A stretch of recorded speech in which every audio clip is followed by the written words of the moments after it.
Babli right to recall वापस लो, right to recall वापस लो। सरपंच एकता जिंदाबाद, सरपंच एकता जिंदाबाद, सरपंच एकता जिंदाबाद। ई ट्रेडिंग बंद करो, ई टेंडरिंग बंद करो, ई ट्रेडिंग बंद करो, काले कानून वापस लो, काले कानून वापस लो। सरपंच एकता जिंदाबाद, इंकलाब जिंदाबाद, इंकलाब जिंदाबाद। बबली मर गया, हाय हाय, बबली मर गई, हाय हाय, दुष्यंत मर गया, हाय हाय, धनगढ़ मर गया, हाय हाय, खट्टर मर गया, हाय हाय, लुटेरी सरकार, लुटेरी सरकार, हाय हाय, काले कानून वापस लो। सरपंच एकता जिंदाबाद, इंकलाब जिंदाबाद, आवाज नहीं आई। जिंदाबाद,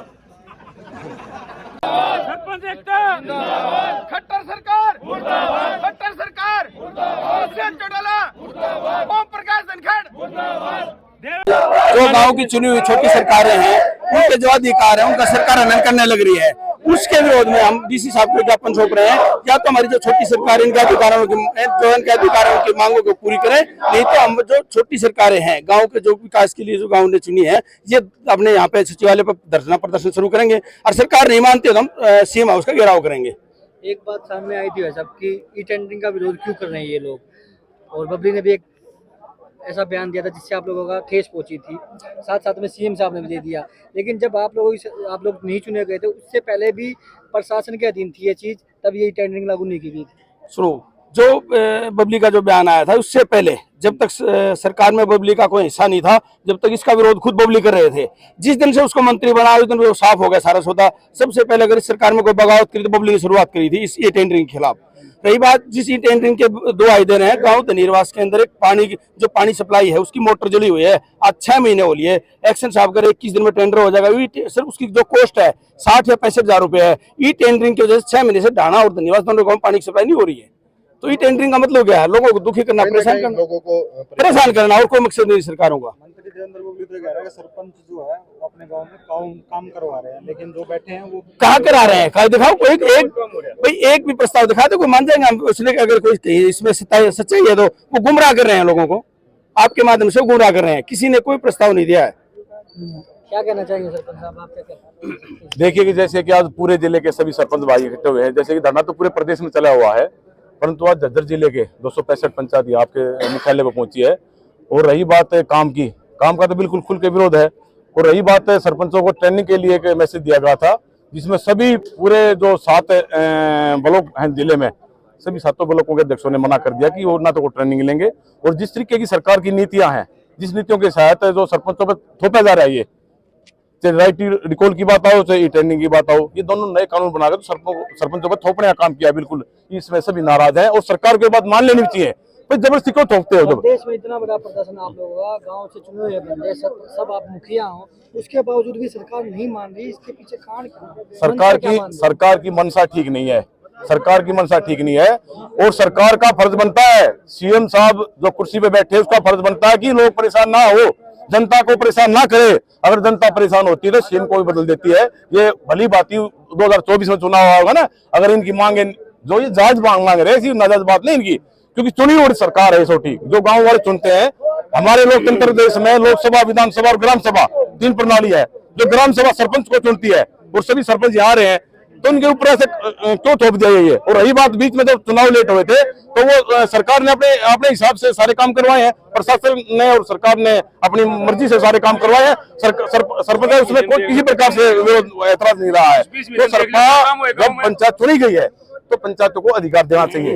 अगर पंचायत मजबूत होगी तो हमारा प्रदेश मजबूत होगा, और प्रदेश मजबूत होगा तो देश मजबूत होगा। आप लोग रास्ते रोक दिए जाते हैं, कई जगह प्रदेश में भी आपके रास्ते रोके गए, आप घुसने नहीं दिया जाता है। तो गांव में जिस तरह से मंत्री आते हैं उनका विरोध में एक बात आई आज कि उनको भी गांव में घुसने नहीं दिया जाएगा। देखिए जी, जैसे कि आज सारे सरपंच यहाँ जिले के इकट्ठे हुए ना, आज मुख्यालय में डीसी साहब को ज्ञापन देंगे, और डीसी साहब को ज्ञापन देने के बाद भी सारे सरपंच यहाँ बैठ जाएंगे धरने के ऊपर भी। और धरने के ऊपर मैं तो आज वो एक बड़ी शर्म की बात है हमारे लिए कि आज जो हमने बैठना था जिस पार्क में, वहाँ पानी भर दिया।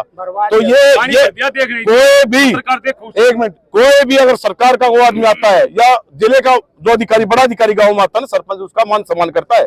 ये एक हमारे जो प्रोजेक्ट टाइम से होते हैं ना गाँव में, जो हमारे अतिथि होते हैं, अतिथि का मान सम्मान किया जाता है। उसका उसमें हर चीज की मुहिम कराती है, चाहे चौपाट में आते हैं, चाहे किसी के घर पे परिवार पे आते हैं, गाँव में कुछ समस्या के लिए आते हैं। तो जितने भी अधिकारी होते हैं तो सरपंच पंचायत की ड्यूटी बनती है उसका सम्मान करने के लिए, और जब सरपंच विरोध में आए तो वहां ग्राउंड में पानी भर दिया गया। भाई फिर उनका कति वो अगर ये अपना पत्रकारों साहब, मैं हम अपनी आवाज आपके थ्रू पर पहुंचाना चाहूँ।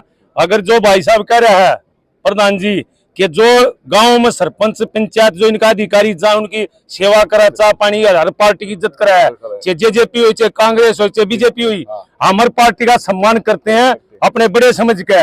और उनने वोटा देते हुए बनका, और उनने तो बनका रही है 265 गांव आएंगे सरपंच ये खड़े भाई, 265 गांव में खड़े हैं, 265 गांव में खड़े हैं,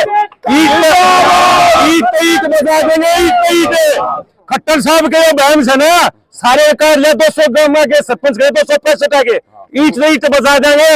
और 1 महीने पास अगर नहीं आते किसी गांव में, किसी मंत्री ने, किसी एमएलए ने, किसी एमपी ने, किसी खट्टर साहब ने, तो किसी ने उतर नहीं देंगे। हम अपना पूरा बलिदान दे देंगे, अपने गांव का हक लेंगे। और किसी भाई मजा न्यूज है ये बबली में हमारी में पंचायत मंत्री वाली जो बबली है उसका न्यूज शख्स है कि प्रधान आ रहे हैं, उससे भी तगड़ी ताकत जीत करे। गांव का सरपंच बनना एक ऐसी खेल नहीं है, मंत्री भी बन जाएगा, एमएलए भी बन जाएगा, सीएम खट्टर बन गया, शहर देना सरपंच ना बना खट्टर बना दिया, बोला ब्रांड कितना तो ले, और उसने सीधी कर दिया हरियाणा की। हम उसके खिलाफ नहीं, हम अपने अधिकार के थ्रू में बोल रहे हैं भाई। हमने किसी सरकार तो दुख नहीं है, दुख यो है कि हम अपने अधिकार, हमारे गांव के अधिकार छीनने जा रहे हैं भाई, आज छीनने जा रहे हैं भाई, गांव के अधिकार बर्बाद कर दिए। कितने क्या हुआ, राशन कार्ड काट दिया, कितना बीपीएल कार्ड काट दिया, कितने को फैमिली आईडी बना दी, सारे सरपंच उठते उठे दरखास्त आ गए भाई यो साइन करियो, यो करियो, न्यो भाई यो दरो भाई। पत्रकार भाई या तुम्हारी रिक्वेस्ट है, इस मांगा ना हमारी ना खट्टर साहब तक पहुंचाओ भाई। अब डीसी साहब दौरे नहीं आए हैं, डीसी साहब दौरे 265 गांव में गए, सरपंच ने वो कहना है अपना ज्ञापन देना है जी, आप हमारी आवाज हमारे अफसर से पहुंचाओ। डीसी साहब तुम्हारी यह रिक्वेस्ट हाथ जोड़ के सरकार तुम्हारे मांगे ने ऊपर पहुंचाओ। राम राम भाई। अगर सरकार हमारी मांगे पूरी करे है तो हम समर्थन दे है, नहीं तो हम टोल सील कर देगा। बोलो भाई कर देगा नहीं, टोल नहीं रहेगा, कोई गवर्नमेंट मंत्री नहीं घुसने देगा, किसी लीडर मिनिस्टर का कोई सम्मान नहीं होगा। अगर हम संतुष्ट है, आज कौन सा महकमाइजा है जो इन पे नाराज नहीं है? नंबरदार ले लो, पटवारी ले लो, सरपंच ले लो, किसान ले लो, कोई एक आदमी तो इन तक खुश हो क्यों नहीं है? कोई तो कारण होगा। ये बात आप ऊपर तक पहुंचाओ, क्योंकि एक भी आदमी इस सरकार से खुश नहीं है, सिर्फ अधिकारों का आनंद। आप देखो right to recall, right to recall समानता का अधिकार है, आर्टिकल 34 के तहत समानता का अधिकार है, चुने हुए पंच से लेकर एमएलए एमपी तक। लगाओ ना ऊपर तक, हम तैयार हैं, बिल्कुल तैयार है। ई टेंडरिंग का आपको बताता हूँ, ई टेंडरिंग का मेरे गांव में 2 करोड़ का प्रोजेक्ट पिछले 2.5 साल से चालू है, आज तक यूं का रेत पड़ा है, सैंपल भरवा दिया, 10,000 में पास करवा दिया उनने। क्या करेंगे ई टेंडरिंग का? गाड़ी किसको मिलेंगे? सरपंच को मिलेंगी, क्योंकि 6 महीने में पब्लिक हेल्थ तो सरपंच के अंडर करके चले जाएंगे, वो 6 महीने भी नहीं चलेंगी वो बिल्डिंग, तो उसका जवाबदेही कौन है? 1 हफ्ते के अंदर सरपंच को पेमेंट करनी पड़ेगी, नहीं करता है तो 8वें दिन बीडीपीओ साइन करके पेमेंट कर देगा। कहाँ पे कंप्लेंट करेगा सरपंच? गाड़ी किसको मिलेंगे? क्यों चुनाव करवाए अगर यही चीज करना था तो? एक बार चला के तो देखो सरकार डायरेक्ट। पंचायत की जरूरत क्या है? हम सिर्फ संविधान के अनुसार जो पंचायती राज एक्ट है उसमें जो संविधान है उसको लागू करवाना चाहते हैं, उसमें कोई संशोधन नहीं चाहते। आज तक अगर जरूरत होती तो आज से पहले हो जाती है। अगर फिर भी सरकार ये है कि भी संशोधन की जरूरत है तो सामने आओ ना, बात करो।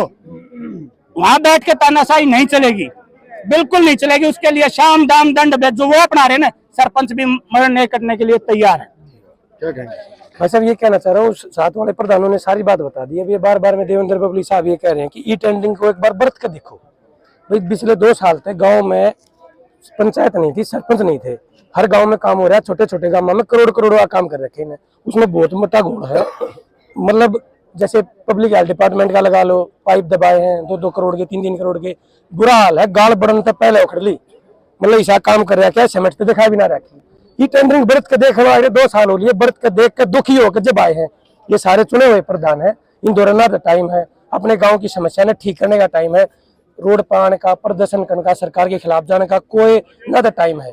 लेकिन सरकार ने मजबूर कर दिए। ये टेंडरिंग ने 2 साल तक लागू कर रखी है, उसके बावजूद न उनकी कोई शुद्ध लेने वाला है, न मेरा ठेकेदार कौन था, कौन करके चलेगा।